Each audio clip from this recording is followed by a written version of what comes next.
But the funny thing is that I'd go to this place called the East West Bookstores in New York. Did you ever go there? I've heard of it. Okay, big New Age bookstore. But I always sort of, there was all like, whatever, all the different varieties and stuff. And they had all the Christian books in the back corner. It's like in the back of the bus. And I always just like I said, like being that little iron filing sort of drawn to the magnet, right? But that's when I found myself in this situation that we talked about before, like just being completely alone. And nobody wants to be alone. And I really believe that you can't have, a solid, well, I'm just going to come out and say it. I don't think you can have a solid faith on your own. I think you need community. I think you need support. Nobody can go it alone. Maybe there are like these holy men and these saints and these mystics that could go out into the wilderness and so on, like St. Anthony or somebody. You need backup. Mm-hmm. I honestly really believe that. And if you're just surrounded by hostility and or indifference, you can't do it. You need people in your corner. Mm-hmm. Especially as we're going into this world that is just so hostile on so many different levels, not only to Christians, but, as you do in your work to men, that wants to, this empire that wants to emasculate all the men living under its aegis. Oh. If you don't mind, I just want to ask you just one more question then.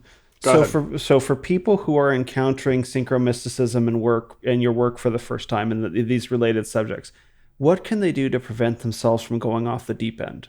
Because it can be the sort of thing that people can get into it and then they just go diving right off. So what advice would you provide to people who've never heard any of this stuff that sounds interesting to them? They're going in cold. How do you keep them on the rails?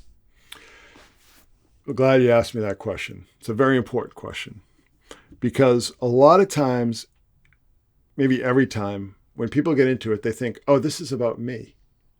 Mm-hmm. I'm the focus of this because they find themselves dealing with this, synchronicity and they just start to think that, it's some divine power uniquely bestowed upon them.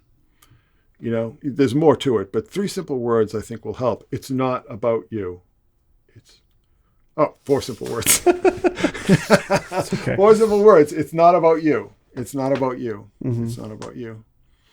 And if you're a Christian, I would say, I will use this to serve Christ. I will use this tool, this technique, because there are Christian synchronistics, by the way. A lot of them aren't as active as they used to be, but 10, 15 years ago there were some, and they were doing interesting work. So it's not magic, it's pattern recognition. Mm-hmm. It's what all these computers that we deal with every day run on. Mm-hmm. It's symbols, pattern recognition, codes, all these kind of things. But it's not about you. And just if you find yourself interested in it, just use it for service. Mm-hmm. Make it a part of your service. That's, I think, are the 2 best ways to avoid, because it will drive people crazy. I've seen it drive people crazy a lot.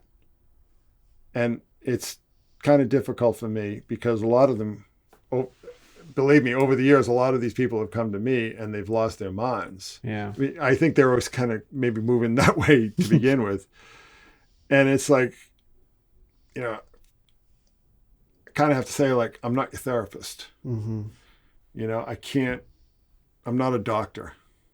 You need help from somebody, who's qualified to do that. But it is real. I don't know what it is. I mean, I think it's just a fundamental part of nature. I mean, Wolfgang Pauli, who was a quantum mechanics physicist, believed in it, and he believed that it was just a fundamental part of reality. Mm-hmm. I would argue that it's all over the Bible, Book of Daniel, Book of Revelation. signs and wonders. I think that's what they called it back then. But, you know, if you believe that God is speaking to us, he's, you know, you should always worry if, like, you hear God talking to you, like, audibly. Right. God has a much broader palette to work with. Mm-hmm. Do you understand what I'm saying? Mm-hmm. And, you know, and that's